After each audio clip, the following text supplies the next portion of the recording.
I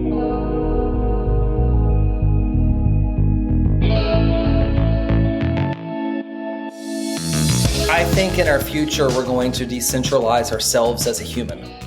And we're all going to have our own little coins, our own little tokens, our own little economies, and we're going to move that energy around each other. So what the creator economy is, to me, is your ability to create income from whatever you choose to create in the world. For someone, it could be a podcast that they're monetizing. That's the creator economy. For someone, it could be their Discord server. For someone else, it could be t-shirts or NFTs or whatever it is. So I learned how to get people to buy my coin and hold it. And then I learned how to make a profit on that. And then I learned how to turn that profit into exponential growth. It's been a wild year.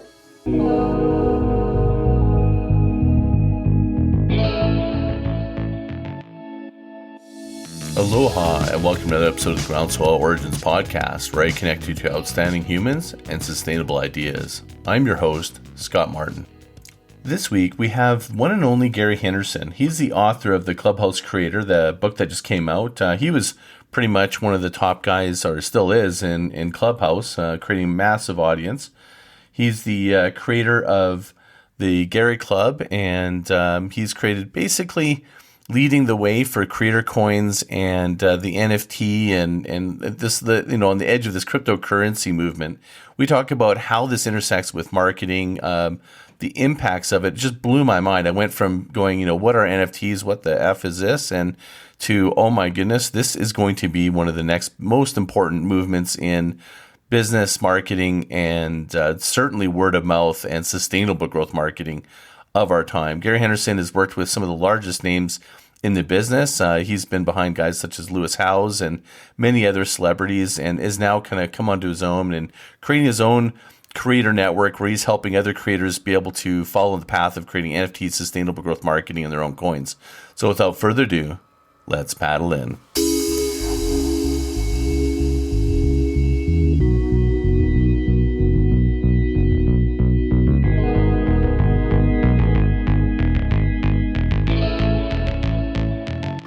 All right, we're paddling into another amazing wave of interesting guests, and today we have Gary Henderson. Welcome to the show. Thank you. How are you? Better now. That little rough start there. I am absolutely stoked to finally have you on the show. I've been watching you. When we first met, I saw you on Clubhouse when I was in Clubhouse like every day, as you know, and you were just this rising star. I remember when you had I remember when you said you had 10,000 and you were I was like, oh wow, he's at 10,000. That's amazing. And anyway, so you just absolutely dominated Clubhouse, and it wasn't just by volume. I think I interacted with you when I was going to bring on Chip Wilson from Lululemon, and I thought, I'm going to track you down and see if you want to help me do a welcome party on Clubhouse. But more than that is you came into one of our rooms with me and Brian. I'm trying to think. We did a marketing room, and you came in and you were so generous with your time.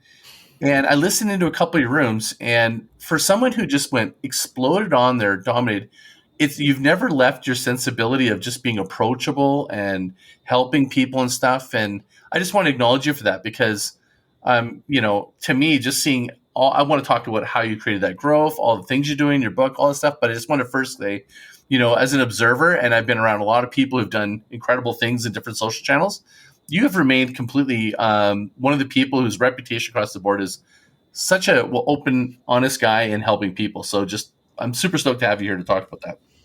Well, thank you so much. I think Clubhouse allows you to scale intimacy. So to me, I'm always just having a conversation, which is you and I. And sometimes it's just going to be you and I. And sometimes it's going to be 1,000 people listening to you and I. And if I just always treat it that way, I enter every conversation assuming that I'm there to learn something, that I'm there to listen, and I'm there to be a student. Now, sometimes I figure out that that's not necessarily the case, but I just enter every conversation like that. I don't say anything unless I have something to say. So I just sit there and listen. And when I have something to say, I have learned to say it quite quickly, with maybe something that someone would be like, oh shit, that was an aha moment.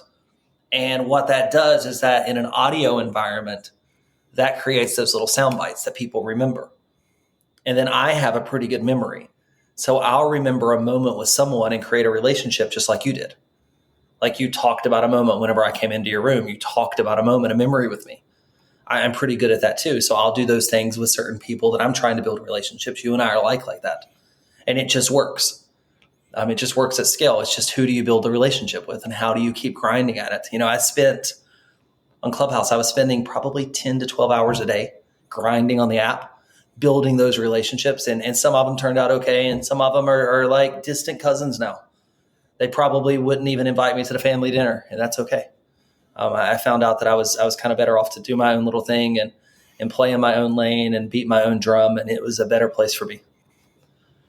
I created more meaningful relationships in the 5 months that I was like in there than I did in any other time with anything else I've done.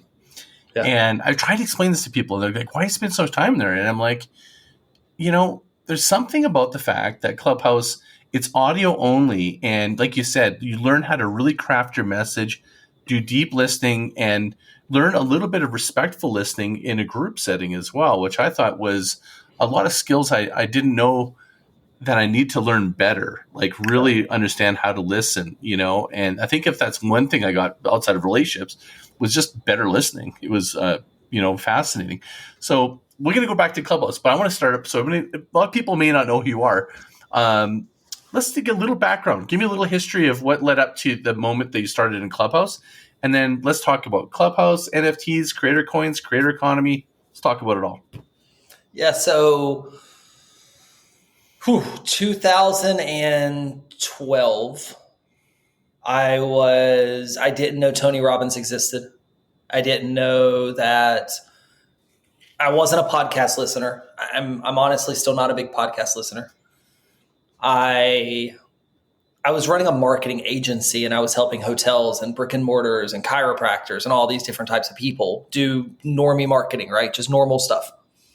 And I was deciding at this time, I don't know if you met on Clubhouse, Chris Winfield and Chin Gottlieb. They run Super Connector Media. I think Chris Winfield, I reckon, is the name. Yep. So Chris used to run an agency called Blue Glass. And Blue Glass ran 2 conferences that I went to and attended. I applied to speak at both of those conferences, and I was declined as a speaker. And I bought my ticket and I attended. So I decided to say, fuck it, and run my own conference. And during that time, Blue Glass kind of collapsed. And I ran what's known as one of the coolest conferences in the industry. And I figured out at that moment, I've got an opportunity to do something different, but I didn't see the full picture yet. What was the conference called? ID 2013. Right. So Rand Fishkin came in and spoke. Peter Shankman came in and spoke. Michael King came in and spoke. It was in South Beach. We had a yacht. I had my logo on the side of the Clevelander in South Beach. Epic event. And then I made a mistake. We tried to play. I have my own vibe and my own energy. The people that I had coming to speak, they weren't my people. They were agency workers. So I didn't vibe with them all. I didn't know that yet. But I tried to be the marketer that I am. So we did a shit that marketers say. And we clipped up all the audio and we had a parody reel. And some people got really pissed. Like when you're like watching like the sports broadcasters on ESPN and they talk and they're like, oh, he's coming up from the rear. And then they make fun of that on like Saturday Night Live. Yeah. Have a little lightness. Well, my full-time employee that I hired to be my producer, she worked for our local version of Saturday Night Live. It was called Not the News in Myrtle Beach, South Carolina. And she was the producer of Not the News. So that was our style of humor. I still think that's funny. The employees that worked at this company or that company, they didn't think it looked great on their resume.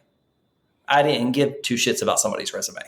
I think that it says something about somebody that's willing to make fun of themselves a little bit. Yeah. Can I just interject a little story? Yeah, go for it. Yeah, we're just having a conversation here. Yeah. I had my company, Strategic Marketing Group, for 10 years. I sold it, and it was all direct response, digital. That's actually when I don't know if I think you were around then because I recognized your name when I was looking at your digitalmarketing.org. Anyways, one of the things that we did was we actually had our clients do testimonials, but we called it the anti-testimonial. And one of them was we had Dawn from Hudson's Bay Company, one of Canada's oldest retailers. She had up gift cards, and it starts with her talking about us going, STMG is great. They're great guys. And this camera's slowly panning away. And you see that we had her tied to the chair. And she's like, can you untie me now? And we actually, and we did a bunch of these gags with our clients.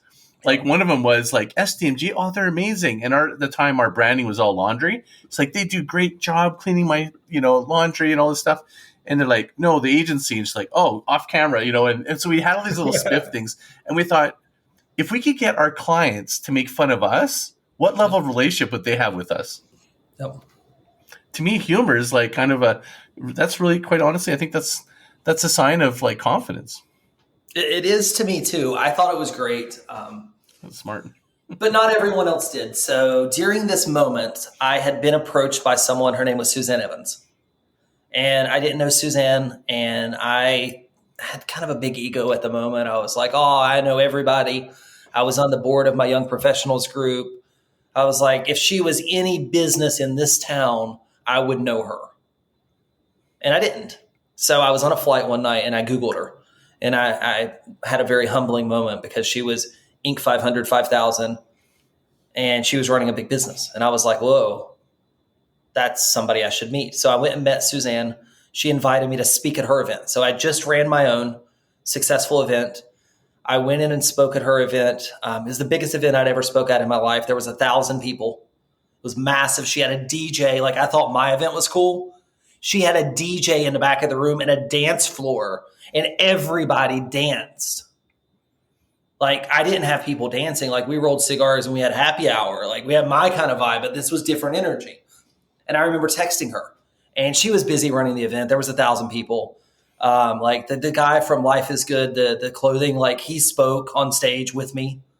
Like, it was wild. It was the biggest, coolest stage at the moment that I'd ever been on. And I said, I don't know what you do, but it seems like I should probably hire you because you're doing some stuff that I've never seen before. And she and I had partnered together on some business dealings. And she and I hired her and I joined her mastermind.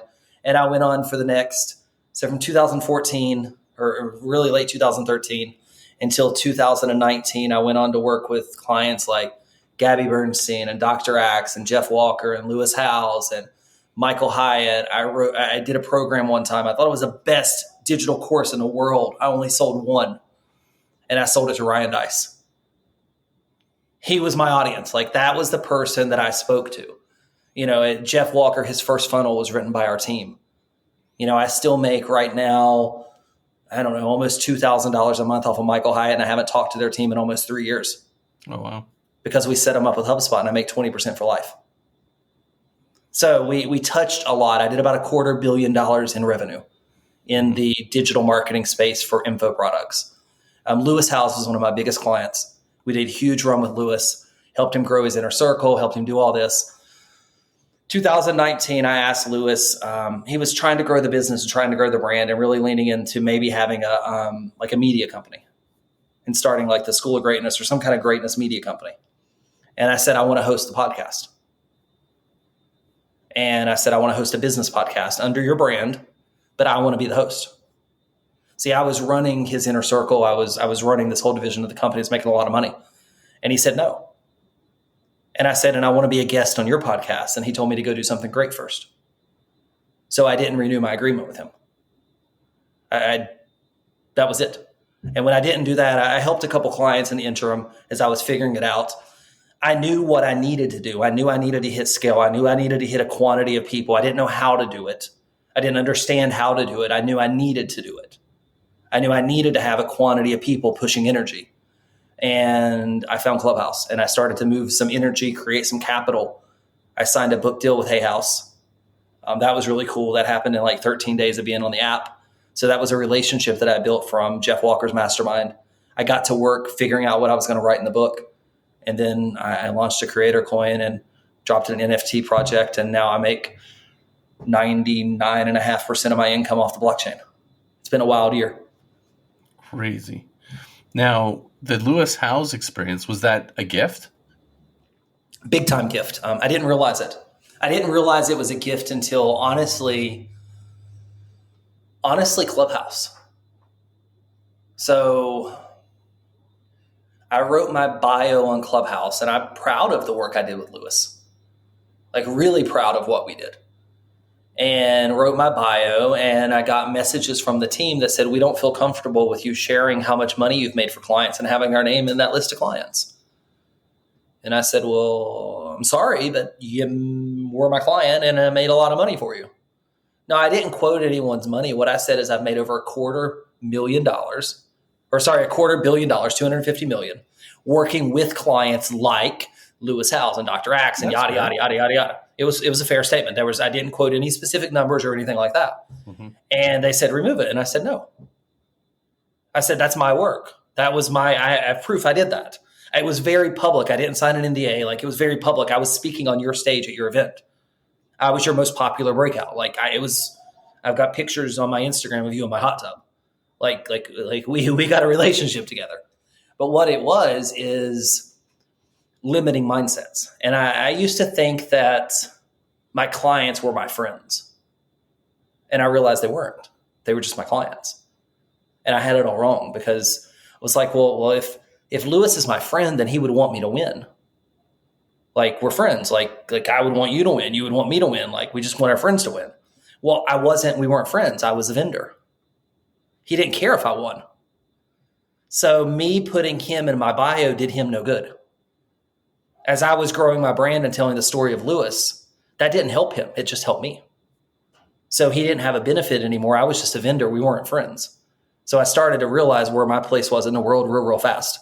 And I realized I had to grow my own support system and everything around it. So it was a huge blessing to me, because if not, I would have leaned in, right? I would have leaned in, and I would have known whenever my book came out, like this thing here, like when this came out, I would have known, like I would have been like, oh, Lewis is going to send emails for me, or this person's going to send emails for me.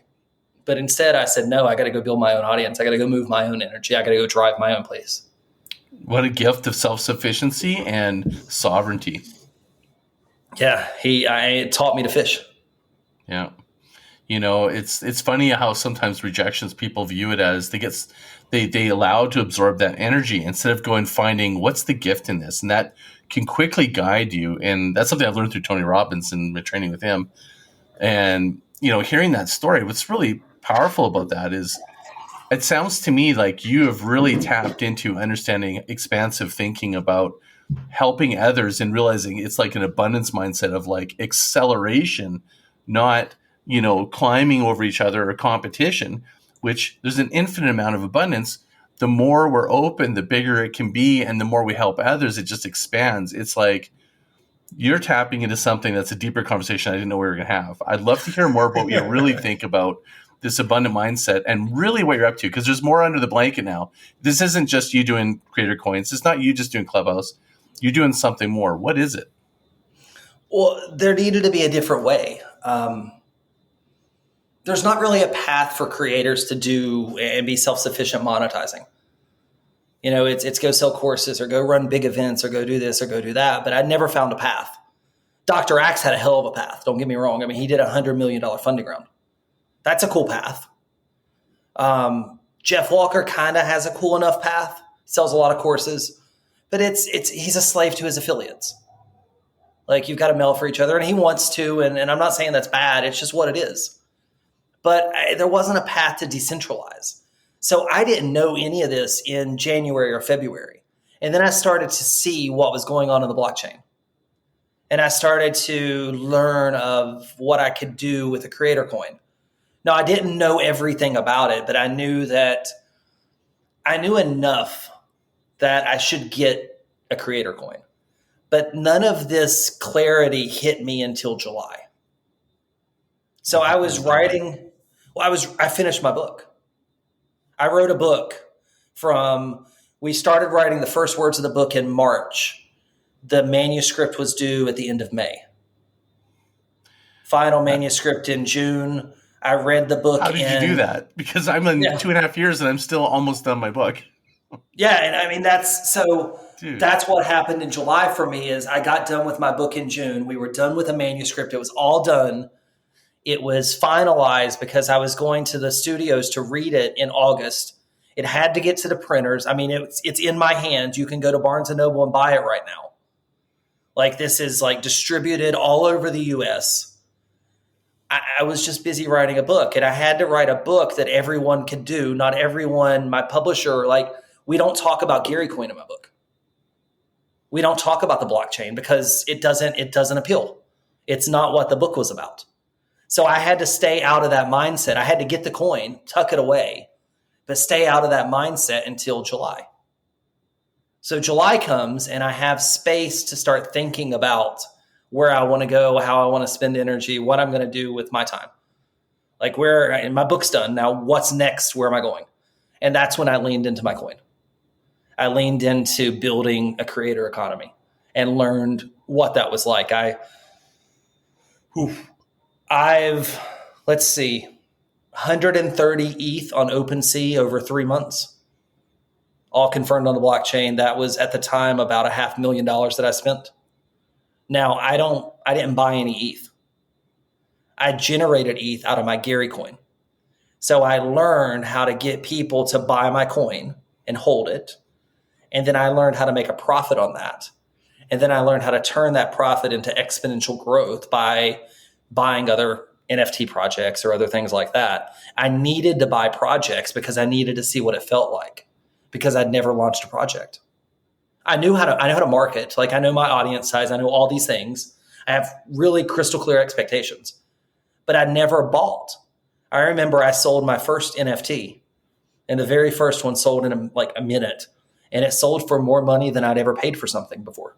An NFT anyway. It sold for what at the time was about $12,000. My very first ever one. So I had to go buy another one that was more than that because I didn't feel an integrity. I sold something that I'd never paid for myself. I'd never valued an NFT at that much money. So how could I sell? I did, and it worked, but I went and bought it real damn quick because I wanted to move that energy. Right. But I just needed to feel it. So that's what happened in July, is I had space in my head to figure out where I was going to go next. So you keep talking about you wanted to move that energy and inner integrity. Tell a little bit more about the philosophy of that. Where did you experience it, learn it, or can you describe it a bit so that somebody gets a little more, feel for that? I don't know, in all honesty. It's something you just feel like you go look. Yeah. I have such an abundance mindset that I know there's so many people in the world. And I know that there's let's use Clubhouse for an example. If you come into my Clubhouse room and you're in my audience and you're hanging out and you leave, I don't know why you left. It's not my fault you left. You just left. So why did you leave? Well, maybe your wife needed you. Maybe the kids are home. Maybe the dogs are barking. Maybe you had a stroke. Maybe your phone died. I don't know why you left, but we assume my content sucked. It's the speaker I just brought up. Man, my guest is horrible. No, it's just you didn't have attention at that moment. So I learned that relatively quickly as I was building my brand. I tried to figure it out, but it didn't land right when I was working with clients because I'd never done it for myself. I'd done it for clients, but I was doing it for like Lewis Howes or Susan Evans or Gabby Bernstein or Dr. Axe. I was doing it for like the best clients in the world. I mean, it wasn't like not trying to take anything away from what we did, but our job wasn't that hard because we had the best clients. People were going to buy their courses and stuff anyway. But when I was trying to do it for me, I learned I need a lot of people to move energy. And I'm always going to have people that are going to cancel, always going to have people that are going to move on, always going to have this. So how do I keep my eyes forward and just keep new people? And then how do I realize that if some people stick, like some will? And I guess like one of the lessons that sticks in my head really big is Grant Cardone told me there's quality in the quantity. I had always just went and found the quality. I'd went to the mastermind. I'd sat in the room.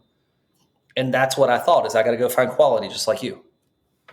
But what I learned is there's quality in the quantity. So I go find the quantity of people and then the quality just bubbles up to the top. Interesting. Yeah. And it was a conversation on Clubhouse, Grant Cardone, and we were just talking about people. And that's what I took away from that. He was another surprising person. Actually, I had an opinion of him before Clubhouse, and I heard him in Clubhouse, and I was like, "Oh my god, the guy's the nicest guy." Super approachable. And I was on stage with him, and he's like, "No, that's Scott." Like he. I was just like, "Oh, you're Grant Cardone." I was like, I don't want to step away, but he was like, really like, "No, go ahead, finish." So I really have a lot of bandwidth for him now, more than I maybe did before. Going back to what you said you identified something in blockchain. What about blockchain perked your interest that was so interesting that started this path? Because some people don't know what blockchain. They have they think blockchain. It's like this. What is it? What? So you have this desire to decentralize, and you have this desire to not decentralize. So they're kind of two things. And if we think about this, let's think of Facebook and the US government and all these things as centralized bodies. Facebook is a centralized social network. The US government is a centralized government. Where something that's decentralized exists all over the world and it's not controlled by any one entity. So the blockchain is this kind of goal to be decentralized. So as creators lean into the blockchain, creators, me, you, we have to figure out, well, how do we make money? Well, we could get sponsors. We could get on-platform money. Like this could get a ton of views on YouTube and you could make 12 cents. Like we could do that. Or we could start to make our own money, which, we figured out. I'd figured that out for years with clients. But I'd never figured it out on the blockchain. Well, what I started to figure out is the blockchain is a place where we can make money together in a community together, and we can have a common goal and a common bond together. So it's no longer Gary makes money. It's we make money together. Well, that's a win for everybody. Everybody bonds together through that. So what I do is I solve a really, really big problem.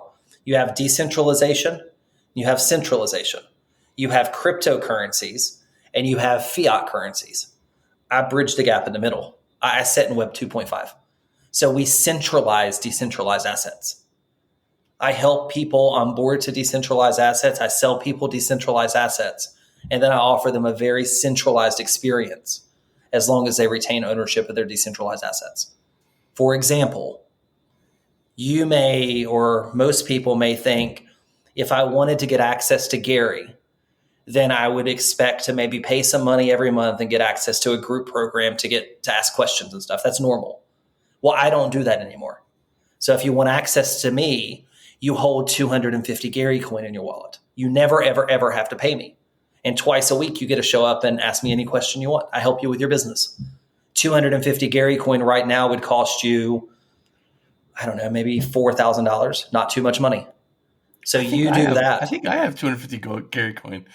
You might, and if you do, I bought it when you first launched. I actually went and got in early on it. I got to go take a look at how many I hold, but I'm actually hold you, Jay Bear, and Brian. I have the most coins with. Yeah. That's really cool. And if you have 250, you get into Discord and you get access to me every single week for free. Yeah, you never, ever have to pay a dime. Yeah, you'll authenticate with our server and our concierge. They'll help you. You'll get all your access automatically. You never pay me. But what happens is the next person that comes in, they buy coins for a little bit more. The next person buys coins for a little bit more. Before you know it, my coins that I'm holding are worth $100 or $200 or $300 a piece. So that's what I figured out. I just figured out how to do business a little different. I just don't charge people. That you realize a lot of people are losing their minds right now. So this is so foreign to a lot of people. It's like, how can you make money and not charge anyone money? Like I was just on in a call with my clients a moment ago, those that have 250 Gary coin. And I was telling them, I said, when people go to OpenSea and they buy a giraffe right now, out of that $60, I make $3 of that. And if there's yesterday, there was 40 of them bought. So I made $3 times 40 and I didn't do anything. People just bought giraffe. Literally, they were just buying giraffe and that's it. Okay. So I just checked while you were chatting. I was listening. And I have 51 Gary coins, so I'm not as far along as I thought. So let me tell you what you get at 51 Gary coin.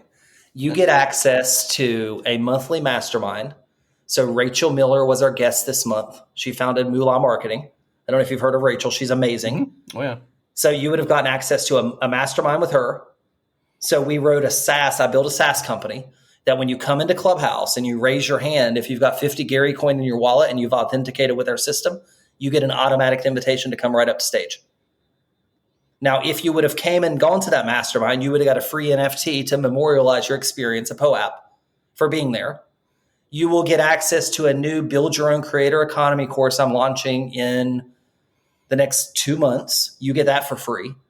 You get access to over 100 hours of my recorded rooms from Clubhouse for free. All the recordings are yours for free. You get access to a private chat with my biggest supporters, and all you have to do is just hold your coin. And that's Beautiful. it. And you get all that for free. So you realize you probably ran through a bunch of stuff, and most people that the audience knows you say Creator Coin, you're throwing it there, and they're like, what? So Creator Coin, can you just help? Let's break down a couple of these pieces here so they can kind of understand that. And on the Creator Coin, I got some follow-up questions, which is, this is great, but you are luckily got a Creator Coin. I've applied 4 times, and I haven't got a Creator Coin, and I got a pretty good following. So, it's like, so this is a little bit of, you have to help a little bit with, like, this sounds like someone's going, well, I'm going to jump on this. There's a few hoops to go through with this. So maybe kind of help, diagram this a little bit so we can break it down, because I think this is really interesting. This is what's going on. What's next? And when Joe, from the Tilt. Joe Paluzzi, content marketing. Thank you, Paluzzi. Yep. I'm dropping his episode. Yep. When he's sending me notes going, this is something that's real, I'm like, oh, I'm paying more attention. So I want everyone to hear what Gary's about to say, because it sounds like when you say NFTs, the feeling I originally had was, what the F is with these cartoons? How is this even important or real? Yep. So maybe just kind of like break it down a little bit. Not just NFTs, but the Creator Coin too. Yeah. It's going to sound funny and weird and odd. And it's going to sound wild, but I'll hopefully make it all make sense for you. So I run a metaversal experience, a place on the internet called Gary Club. It's a community. And inside of my community, we transact in Gary coin. So it's like my Monopoly money or my in-game tokens. It's, if you go to the casino, it's my poker chips. If you go to the arcade, it's my tokens to play the video games. What you do is you take your US dollars or your crypto, your Bitcoin or your Ethereum, and you trade it in exchange for Gary coin, just the same as you would at a casino. But Gary coin is a true crypto, so it can go up or down. It's volatile. It's a fungible token, so it's interchangeable. One is just the same as any other one, but it can go up or down just like your Bitcoin can, or your Ethereum can, your crypto can. So sometimes that price goes up, sometimes it goes down. But it's always, if you have 51 Gary coin, you will always have 51 Gary coin. They just might be worth more, just the same as 1 ETH is always 1 ETH. It just might be worth more one day. So I have my own cryptocurrency branded after me, and we transact in that in our business. Now, the way you grow a cryptocurrency, like when I got this, it was virtually, you got in real early. You probably, to get your 50 coin, I'd imagine you probably spent $20. Yeah, it was like so low. I just bought it right away when you did. I'm like, and you put it, you asked, go, hey, can some of you support me and buy corn? I'm like, yep. Sure, I'll do it, man. I like following you. So I just did it. Yeah. Yep. So now good over move, time, by the way. Yeah, not a bad move at all. Over time, people hold that coin. And the way Rally works, which is where the Gary coin sets, is every next coin is more expensive than the last. So the next coin will cost more. But if you decided to sell your coin, then you would just sell them and they would burn or go away. So it's a pretty simple economy. The more coins in circulation, the more valuable the coin is. So now I know that. So I say, well, how do I get more people to hold more Gary coin? It's a pretty simple equation, right? Mm-hmm. If I need to get coins in circulation and I go put my money in there, then I'm inflating my own asset that I already own. And if I go to sell my coin, then I deflate my own asset. But if I can get you or someone else to go buy $100 worth of Gary coin, well, I could sell my Gary coin, $100 worth of my Gary coin, and the price would stay the same. Or I could let you buy $100 worth of Gary coin and the price would go up. and the price would keep going up and up and up. So I figured that out. It was relatively simple. I just didn't get it at first. So now I have this strategy around my economy, right? A cryptocurrency, a creator coin that says, how do I encourage people to buy the coin? How do I encourage people to hold the coin? And how do I give people something to spend their coin on? Because if you have a coin, you want to spend it. If you go to the casino, you don't want to walk around and be like, look at my chips. I got a big stack today, guys. You want to walk up to the table and you want to spend it. So that's all I did. I found 3 ways. Get them to buy the coin, get them to hold the coin, and then get them to spend their coin. Know that they can get their coin, they can sell it anytime they want, and then do as much as I can, get as many people to own as one coin as possible. Like you right now, you've got 51 coin. I'll tell you, like, is it easy at Rally? Yes and no. It's easy when you know someone. It's easy when there's a backdoor. It's easy when you get the right application put together. So what I do is for my clients that have 250 Gary coin, I'll walk them in the back door. I can't guarantee they get approved, but I can guarantee they get a personal introduction from me because I review their application with them. I'll be buying the remaining 200 when we're done. Right. It's that important to me. It's like, that's how I feel about this. Now, with that said, I'll give you full disclosure. I had someone that did that. They bought for just that purpose, right? Transactional. They got approved for their coin and they were in the underwriting process and they got declined. I don't know why. Rally goes through underwriting. I don't know what happened. Just for some reason, they didn't pass underwriting. And that person, they were a client for about 3 months, right? They held those Gary coin for about 3 months. They sold all their Gary coin, every single one of them. They didn't have to. They could have stayed in. I work on a lot of things. Like we grow audience, we do a lot. They decided to sell it and made more money. They actually bought, applied, approved, declined, had help for 3 months and sold and left with more money than they walked in with. That's a win. It's a win all around. And when that happened, I get to go tell the story. They don't leave. Like normally what would have happened if I would have sold a client a $10,000 package and they would have bought it. You know, people buy for their own reasons. They would have bought it knowing I want to apply for a creator coin. I'm going to get approved. Gary told me he would help me. And then if they got declined, I would have gotten chargebacks. I would have gotten cancellations. I would have gotten refund requests.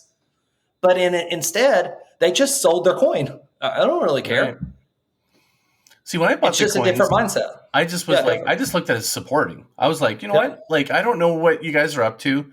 And so across the board, all my creator friends, including Joe and Brian Fanzo and yourself and Jay, all have been on my podcast. You were the only one that hadn't been. I didn't even mention it to you. I just thought of that right now. And I just do it out of support. I feel like all of us that are trying to make a difference and raise the quality and help people really succeed online. I'm like, I just view, we're not competitors. We just help each other. Right. So that's all I did. I thought it was like buying, in my mind when I first bought it, was sort of like, I feel like I'm buying stock of you on your brand. Is kind of the way I rationalized the investment. I'm going, you're a good bet. Cause I listened to you and I was like, this guy's great. I'm going to place the bet that, you know what, something's going to come of this. I have no idea what it was, blindly. And it kind of is. Explain this. Yeah, it kind of is that. And then NFTs are the same. They're just in a smaller microeconomy. So why do people buy these drafts? So kind of explain that. Yeah. I still can't get over it. I'm like, couldn't somebody do an NFT to something like that from a business standpoint? Like, oh, I get it. Like, but to me, I'm just like, oh, these cartoon things. Like, what up? So you connect with your giraffe first. So I picked a giraffe because we wanted to own a category. And when you look at NFTs and you look at the animals or the characters or the representations, no one owns giraffe. So I was like, well, I can own giraffe. And I went and did the research on like the spirit animal of a giraffe and like all the backgrounds of giraffe. And they're really cool animals, like really cool animals. So I was like, well, we could do this. So we started to ideate on what the design looked like and all this. And I didn't realize a lot of things. I've learned a lot of things. So I learned having unique art for each of the 10,000. People relate to the art. They like a certain trait. They want a headset. They want a baseball cap. They want one that has a hoodie. They want one that has a certain fur or a certain background. They relate to it. So if I would have done 10,000 things that all look the same, then there's no reason to relate to that. It's just like, all right, I got 5 poker chips. They all look the same to me. So now that happens, right? They relate to that. Well, it's really nothing more than a membership to a community. You buy a giraffe, you get a visual representation, this graphic, but then you get the coolest community you've ever been in your life. Like our community was at the Von3 Summit. Like Chris Brogan was speaking, like lots of big speakers, $400 VIP tickets. And if you own a giraffe, you got a ticket for free. Nobody had to pay. Our giraffe went to the Suzanne Evans Larry Winget event for free. They went to the Female Disruptor Summit for free. They went to the blockchain conference in Amsterdam for free. So the Giraffe Tower gives you access to the community, gives you access to learn about NFTs. I'm building a brand new NFT project called the Normies, kind of people like you and I, normal people in the world that are entering this crypto space, trying to figure it all out. I'm going to build that project publicly inside the Giraffe Tower for the Giraffe Tower to learn how to build a consumer-based NFT project, a brand new community. I'm going to give them behind the scenes, behind the curtains experience. Beautiful. So normally, right, I would go out and I would say, do you want to buy it? It'll be a $2,000 course or a $5,000 mastermind or something like that. But I'm not. I'm selling giraffe. And if you want to buy your ticket to the community, you can. It's about $150, $200, right? You go grab 0.05 ETH and you pay your gas fees and you've got a giraffe. Well, now you might want to have 2 or 3 or 4 or 5 because you might want one that looks different. And once 10,000 of them are gone, there's no more that will ever exist. So now people have to start buying them from each other. So there's only 10,000. This is like, right, you bet on me early. So when you bet on me early, somebody can still go buy a Gary coin right now. Like you could go buy 200 more. They're for sale. They just cost more. Well, when you buy an NFT, one of these 10,000 giraffe, that's all that will ever exist. So when they're all gone, like I have 148-ish thousand Gary coin in circulation. Whenever all 10,000 of these giraffe are gone, the only way they can buy one is if they buy one of yours or mine or someone else's, because there's no more. So you're dealing in such a micro economy that if you went and bought 10 of them, eventually, so I'll give you a really, really, really quick example. If you would have bought 10 Bored Apes back in May of last year, you would have spent about $3,000. And if you would hold those 10 Bored Apes and you would own them today, right now, you would be able to sell those and you would get 930 ETH. And at current prices, you would be getting for those same 10 about $2.2 million. Right now, people are like going, what? Like, that's a little bit like this what is my no reaction joke. is. It's just, yeah, it's like they believed in it. They bought it. They liked it. They held it. It caught popularity. Other people want it. Like Paris Hilton just bought one the other day. She bought one 2 days ago for 110 ETH. ETH's about $2,500, so $230,000. Mm-hmm. Well, Paris Hilton wants one. She's got to buy one of the 10,000 that exist. So which one does she buy? She's got to go to OpenSea. She's got to browse the collection. She's got to pick the one she wants and pay whatever price somebody wants to sell it for, because they're 100% all unique. Right. This is just, I know this is mind-blowing moments. Like, I get it. I understand it. I'm just trying to wrap my head around, myself and how businesses can apply this. It's like, it's this additional currency that's occurring outside of the fiat currency world. So it's like a new paradigm, and so I like how you use the casino and the chips sort of analogy, although some people might feel that that's the game is rigged or something, or some sort of feeling like that. And I don't want people to think that. It's like, because the blockchain is actually quite, I would say it's like, you can't. It's fair and transparent. It's fair and transparent. It doesn't get any better than that, really, when it comes to that. What would be the future applications of this that you see it sort of progressing, where it goes beyond sharing images that have value that people want? What else do you see that you think is the progression of that? Well, it's not even the image right now. It's the underlying access. That the image is just a representation of that. It's just your ticket. Mm-hmm. It's what you get in the community. It's what you get your access to. So we built Have you seen the Tony Robbins virtual events where he's got all the screens behind him? I'm a Tony Robbins partner. I literally was just there a couple weeks ago. Have And you I been got to toured. have you been to any of his virtual events? Yeah, I was just at the hybrid one Yep. where I was actually in studio with him, all the Platt partners, and then Yep. the virtual business mastery we did just a week ago. So you probably got to meet Blue Melnick. Yeah, in fact, I'm going Maybe. to take his course. Yep. Okay, so we just built an integration into Blue software that runs all Tony's events. Oh my goodness, no way. Interesting. So I'll tell you what we did. So now, and I have it fully built, it's fully functional. We ran an event 2 weeks ago. If you own a giraffe, you get access to the event in Obvio. And now I can't make Tony give access.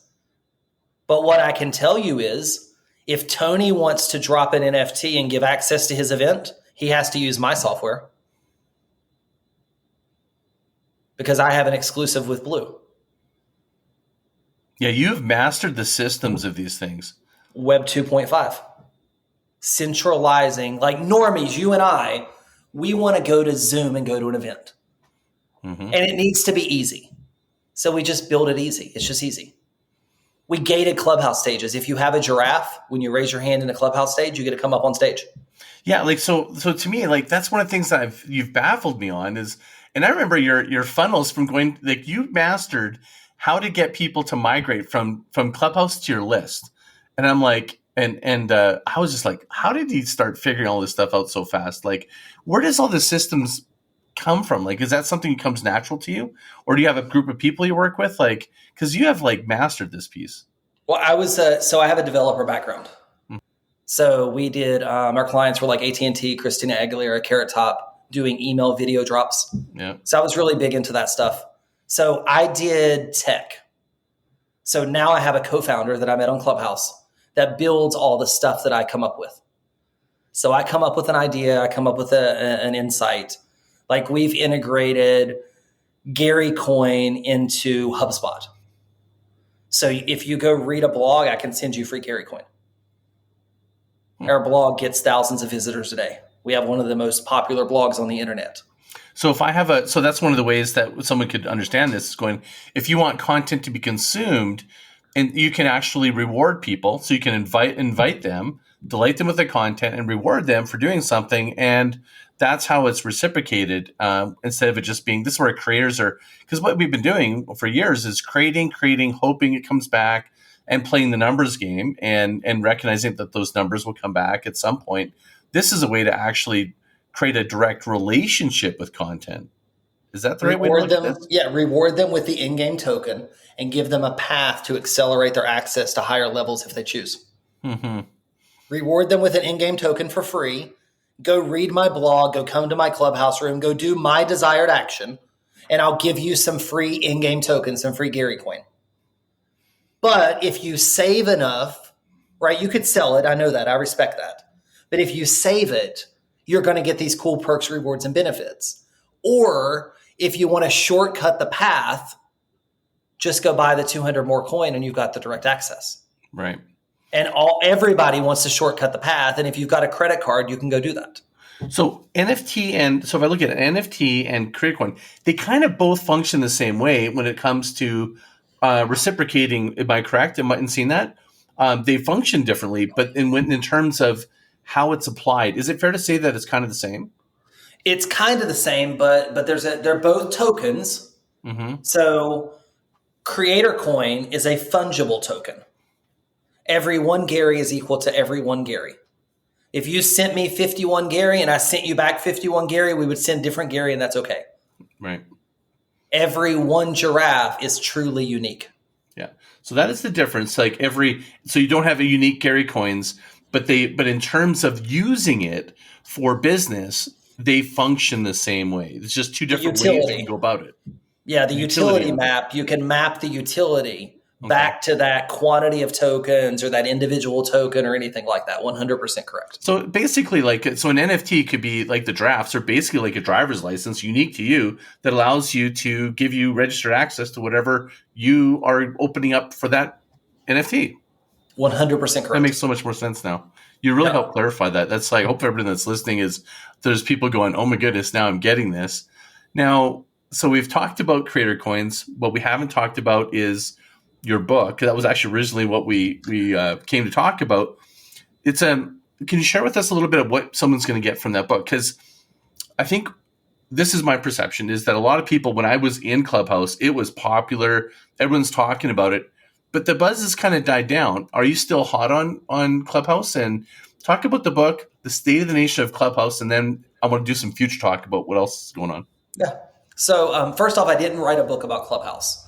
The title of the book is The Clubhouse Creator, but it's not a Clubhouse book. Okay, good distinction. So it's about building an audience, deepening relationships with that audience, and accelerating your success in the creator economy, aka making money. So the principles we implemented on Clubhouse. Mm-hmm. I've been implementing those principles in masterminds my whole life. And it's just galvanized on Clubhouse in a way that you could really piece it all together. And I can see it in real time. I see this. That's really interesting. Yep. So that's all it is. So when you grab the book, it's a real easy read, or listen if you listen on Audible. It's called The Clubhouse Creator. You can go into Barnes and Noble and grab a copy. But like when you read it, it's like, okay, this is Clubhouse, but I see now it's like, oh, this is how I build a relationship. This is how I edify someone. This is how I listen. Like, this is how I really listen to someone. This is how I tell better stories, right? This is how I show up for people and support people. This is how I build a relationship with people. This is how I collaborate with people. This is how I build an audience, deepen a relationship, or better yet, allow my audience to build a relationship with me. Because right now, like you and I are talking, you're recording this for your podcast. I'm simulcast streaming this in my Discord server. We have right now 22 people listening to us live. They didn't know it was happening. I just hit a button. They all own Giraffe. They're just listening. So what it is it's that, right? It's how do you deepen the relationship with those people? So whether you're launching NFTs, you're launching courses, you're selling a membership, we all want the same thing. We need a quantity of people, right? Top of funnel. We need to deepen the relationship, right? Move them through the funnel. And the faster we can do that, the more money we're going to make. Accelerate our success in the creator economy. So that's what I talk about in the book. We go through some fundamentals of Clubhouse, but yeah, go for it. Okay, so it's been floating around, this creator economy. Describe to you or to the audience, what is the creator economy in your own words? I think in our future, we're going to decentralize ourselves as a human. And we're all going to have our own little coins, our own little tokens, our own little economies, and we're going to move that energy around each other. So what the creator economy is, to me, is your ability to create income from whatever you choose to create in the world. Now, for someone, that could be on OnlyFans, right? There's a lot of money made there. That's the creator economy. For someone, it could be a podcast that they're monetizing. That's the creator economy. For someone, it could be their Discord server. For someone else, it could be t-shirts or NFTs or whatever it is. See, I don't judge how people make money. I don't really care.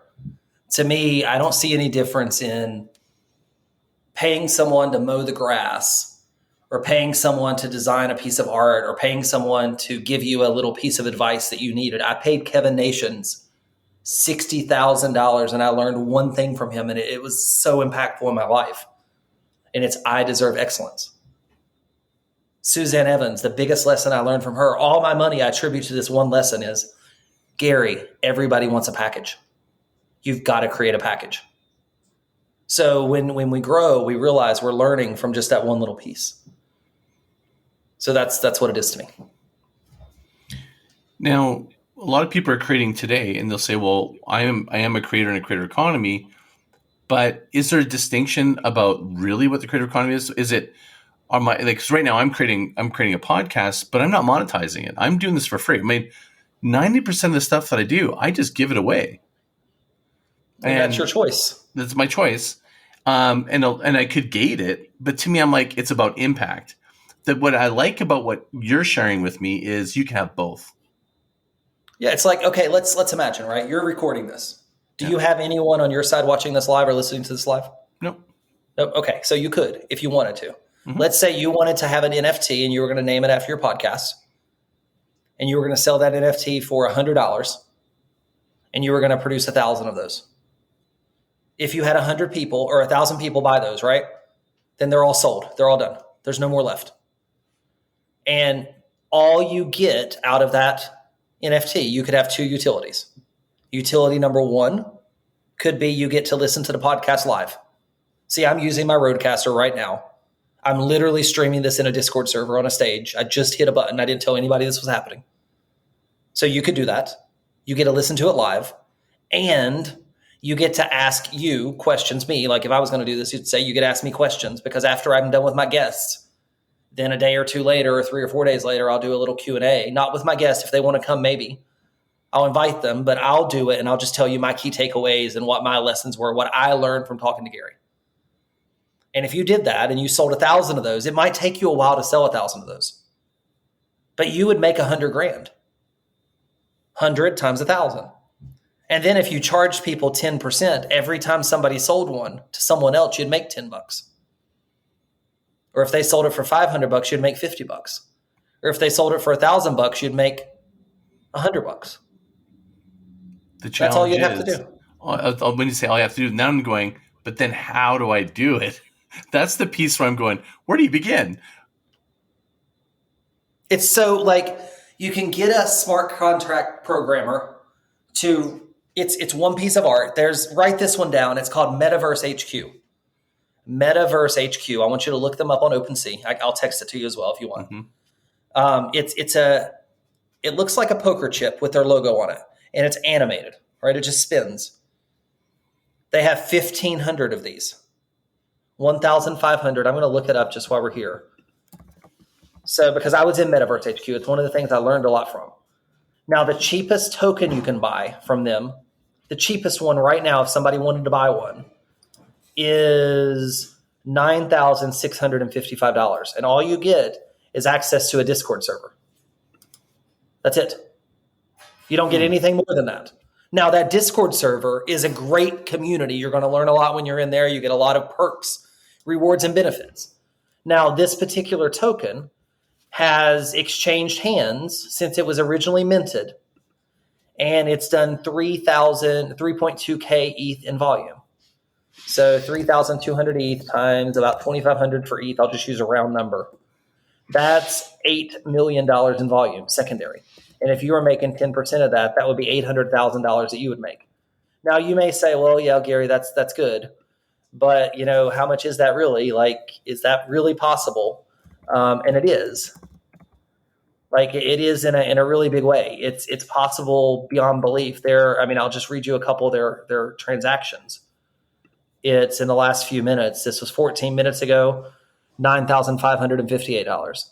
18 minutes ago, $9,413. 2 hours ago, $6,751. 2 hours ago, $9,074. 5 hours ago, $8,953. Mm-hmm. And could you imagine if you were making 10% each time? Jeez. And all you were doing was still providing access to the community. Mm-hmm. You said, I have 1,500 seats available. That's what Metaverse HQ did. It's only a 2-year membership. So it's not a lifetime. They just do in a 2-year membership. And they said if you collect 5 of these tokens and you hold 5 at the end of the 2 years, then we'll give you a lifetime access. Oh, so that's the hold strategy. Yep.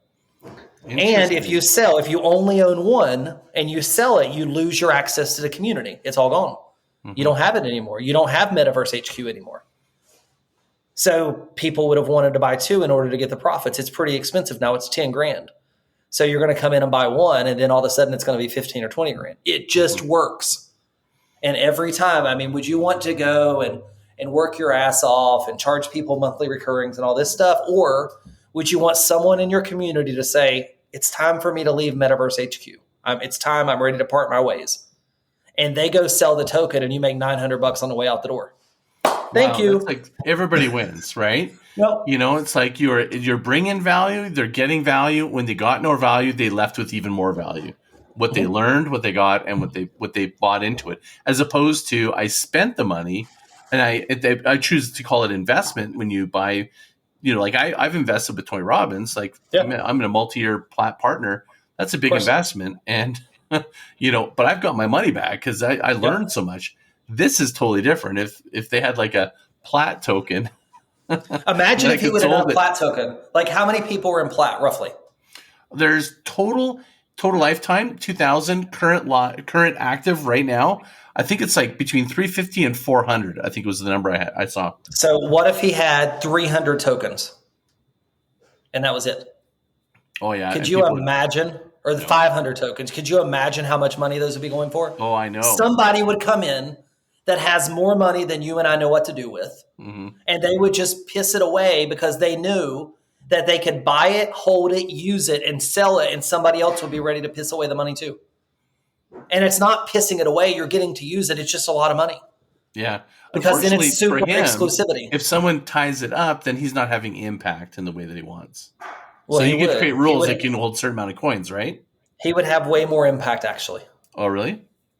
Are you there's no brand. Are you familiar with the Bored Ape Yacht Club? Sorry, have you heard of them? The Bored Ape Yacht Club. No. So it's an NFT project that launched in May of 2021. Okay, so not quite a year yet, right? This is January of 2022.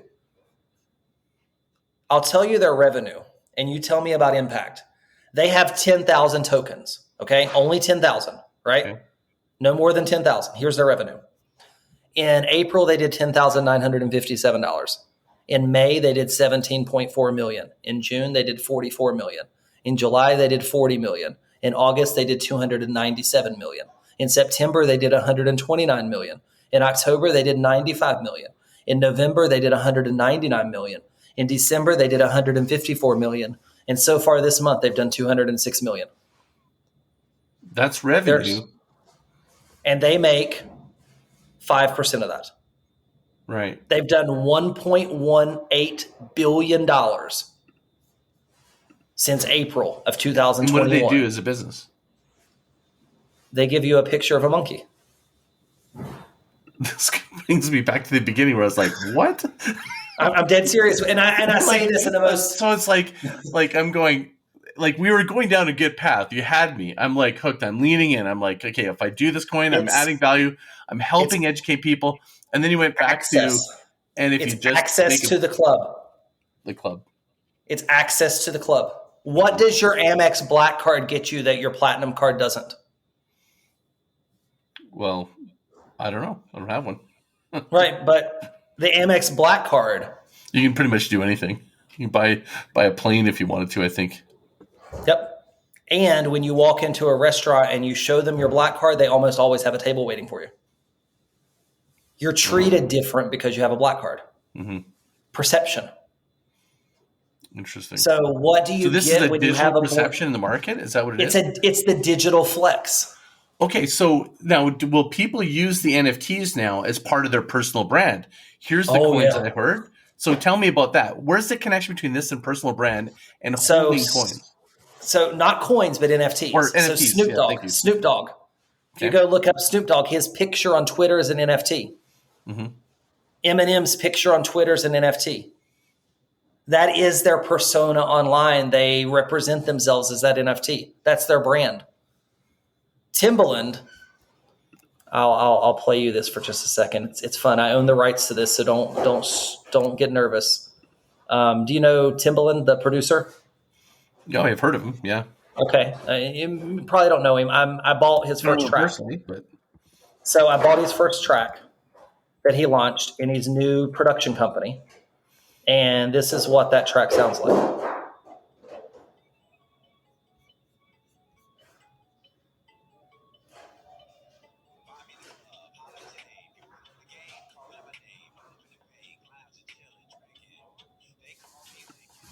I bought that. I own it. I own the rights to it. I can play it in my podcast. I can play it anywhere I want. And now it's mine. That's an NFT as well. And now I have access to a private community with Timbaland. Mm-hmm. I get access to him. He goes in and answers Q&A questions. We get access to his Twitch streams. He's listening to, I don't make music, but if I did, he's listening to our beats. And he's looking to put our beats, the people who own these tokens, our beats in his new songs. So, okay, so you buy the song. Yep. Could you go play it to the public? Oh yeah, it's mine. I own it. Okay, well, what if someone else just grabs it, copies it, and plays it? What happens then? They don't own it. I own one. There's 3,000 or 3,500 licenses to it, and I own one of the licenses. Right. So they would be illegally playing it. You guys could. So that's a way for a creator in audio could be licensing their music. Yep. So let's do the math on this. He did these for 0.25 ETH. He sold 3,500 off them times 0.25 ETH. That's 875 ETH. ETH is about $2,500 right now. That's $2.1 million on a single track that Timbaland dropped, selling directly to consumers. And all it took was getting 3,500 people that believed in it enough to pay $625. So if you're someone that really creates source content or insights or new things, you have this is a game changer. And that project, secondary, has traded 170 ETH. So that's secondary, meaning original people bought it, new people now sold it. I bought it, I sold it to you. So 170 ETH times $2,500 is 425,000. They're a 10% project, I believe. So they've made an additional $42,000 in secondary sales, just in people trading the track. Because if I decided I didn't want it anymore, I would choose to sell it. I would sell it to you. If you're like, man, that's the coolest track in the world, I want that on my podcast, you'd want to go buy one. So there's a secondary market, and it's all traded on the blockchain, and it's easy. We're just moving ETH. What if it goes on iTunes or something? Like, what happens? I don't have the rights to put it on iTunes. I don't have the rights to use it commercially. I can use it in my commercial things, not like to distribute it. I don't have distribution rights. So if I'm the artist and I wanted to get distribution rights, and let's talk about that. Like, so I understand you've given licenses to a group. Yep. Now how does that dilute? Does it dilute your license if he goes, hey, I'm going to now put this on iTunes? Nope. It would actually increase my license, because now imagine if you would have ownership of one of the songs. But if you have ownership, only you can play it. You can't sell it. I can play it. I can play it on my podcast. I can play it on my TV show. I can play it all the places that you can't play normal music. Could you play a Drake song or a Snoop Dogg song on your podcast? Nope. So now imagine if this song became as popular as the hottest Snoop Dogg song. I own it. I have the rights to it. I can play it anywhere I want. Oh, my light bulbs are going right now. Okay, you're hitting the marks here. And that's how like the Bored Ape Yacht Club has done so much money, because their 10,000 apes have become so popular, just like the hottest new song or the hottest whatever. It's become so popular that everyone wants one. So the cheapest one for sale is over $200,000 right now. It doesn't mean that, I couldn't, if I owned one, I could sell one for way cheaper if I wanted. But there's a buyer, right? There's in price resistancy. There's a buyer at this point. So the price keeps going up when buyers keep scooping. Price goes down when the buyers slow down. There's enough buyers coming in to buy Bored Apes right now that the price keeps going up. I'm up to my ears with Stoke. Yep. But then it goes. Then when this listen, hope you got a little bit. Hope you don't mind me running over a little bit here, because I'm like right in the zone. So no, you're fine. Let's get Brian Solis booked for another day. So how? Like, if someone's going to go and I don't have the resource, I don't have is that something you provide to go, hey, you know what? Scott wants to create this universe, this creator universe. Is there a place to go where do we got to piece it together in different areas, or how does that look? Because to me right now, it's like, I'm like, wow, where do I begin? I mean, I already know where to begin. I'm talking to you, but if the everyday person fragmented today. Yeah, it's fragmented today. We're building the system that anybody will be able to rinse and repeat soon. Okay. So no one's done what I've done. Nobody at all, dude. This is why I'm like 100%. So how can I be in your data group? I'm doing it. Well, you do by getting 250 Gary coin. Yeah. Well, I'll be doing that right away. And like you do it and you grab Giraffe. So like we're taking our technology that runs our Discord. Like it's insane. Mm-hmm. We shout out automatically when people buy coin. We upgrade your roles in Discord. We do everything. So if you want our technology, for example, we do that for people who have 25 Giraffe. So people who believe in our concept enough, help us mint out, help us get these Giraffe out into the world.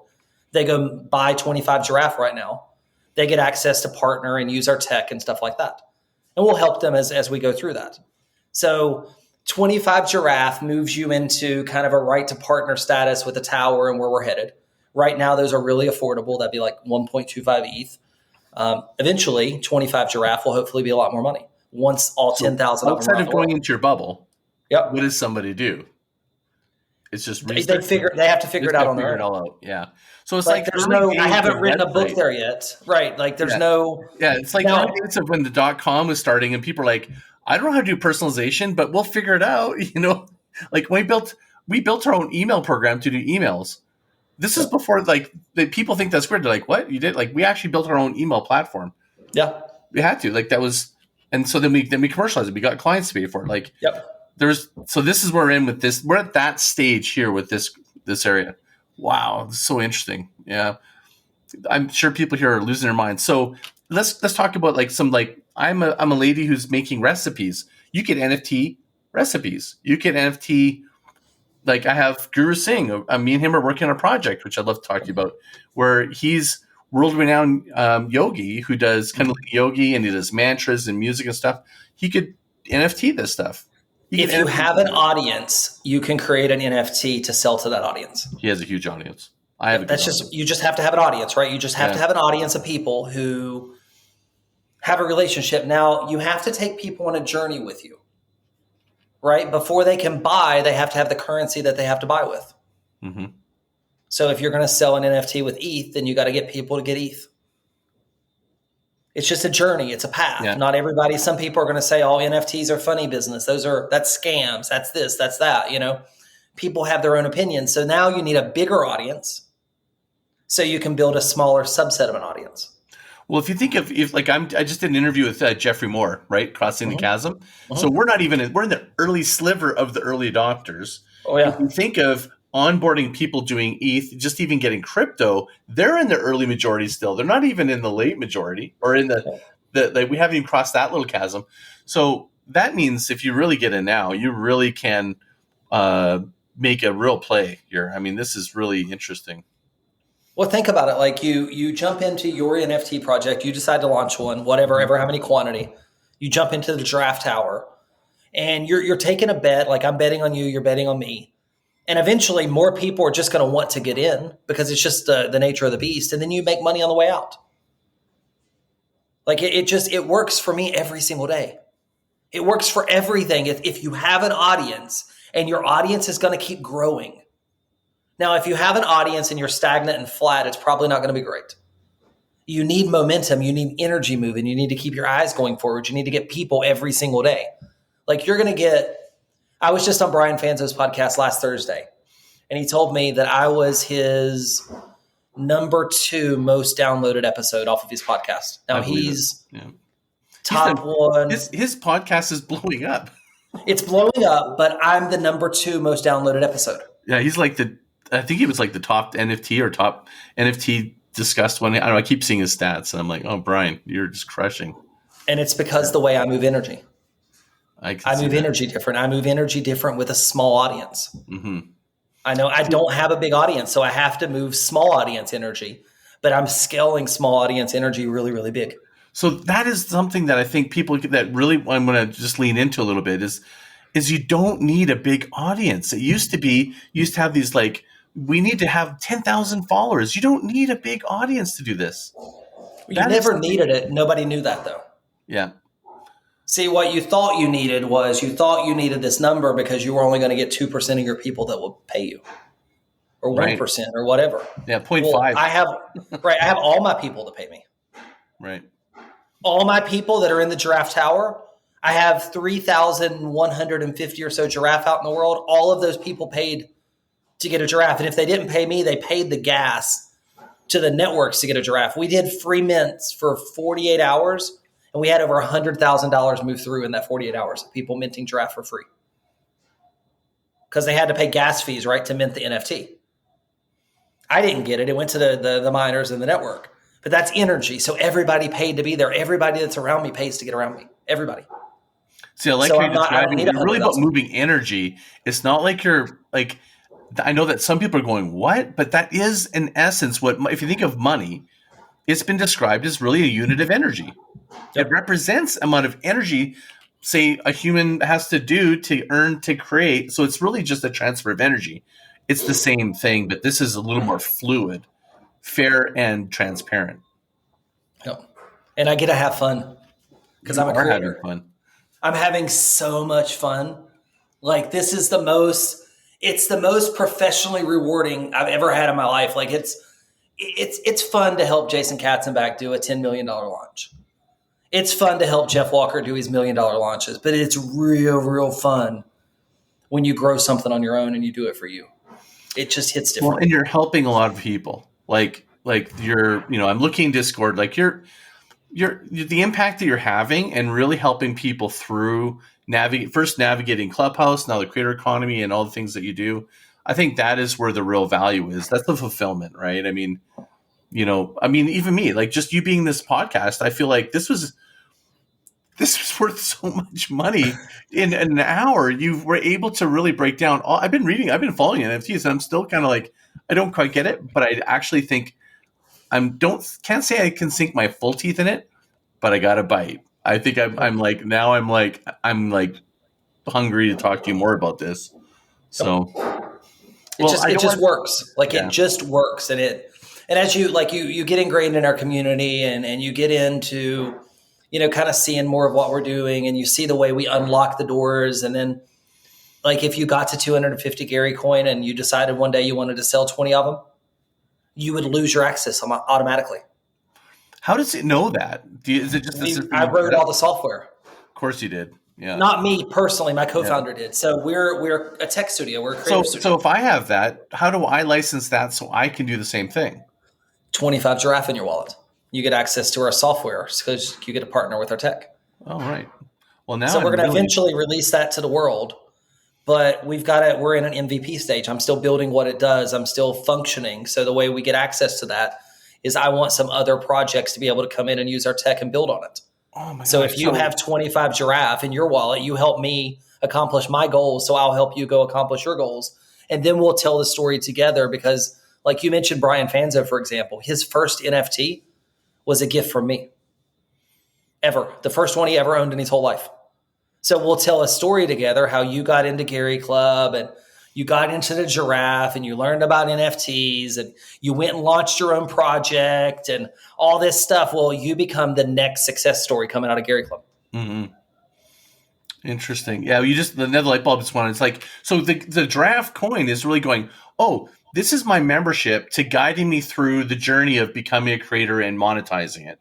Another coin, like for example, for me, I'm all about sustainable growth marketing. I'm helping people, what I call business, transforming business as usual into business is beautiful. Like kind of like really creating a heart-centric business. And so all the training, my book and stuff like Groundswell, this would be their ticket to going, hey, I'm going to follow, I'm going to get tools, technique, access, people, content. And that if I buy into this philosophy of I one day want to be sustainable and create solidarity for myself, for sovereignty, that's a coin. And one of the other things is Gary. And then maybe I'll go with Brian. So you might have a couple pieces to grow your business, and those are communities to help you build your business. Did I just figure that out? Right? You 100% nailed it. Okay. I hope everyone's listening followed along that, because for me, this is really exciting. And I'm so happy that you're on the show. And if people want to follow you, where would you want to send them off to now? Gary.club. There it is. It's so easy. It's so simple. It's Gary.club. You're going to put your email address in. You're going to see all the relevant links on the second page there. It's going to give you access to Discord, so you can come in and join our community for free.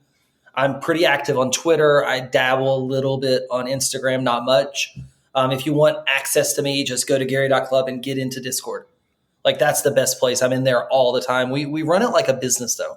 Right. We have 24/7 concierge in Discord that I pay full-time staff. So there's always somebody there to hold your hand. There's always somebody there to help you. If you get lonely, there's somebody there that's going to help you there with that too. So we're just always there. It's a place for creators to always feel at home. Love it. Thank you so much for being on the show. This was invaluable. And I'm going to get you to hang on because I'm going to make sure that the recording goes through. And for everyone that's listening, thank you so much, everyone, for listening. If you have any comments that you want to share with me, just go to groundswell.fm, drop on the mic there, leave me a voicemail. I love it when you guys tell me a little bit about what you like to hear, what you like, when you don't like. And until next time, mahalo.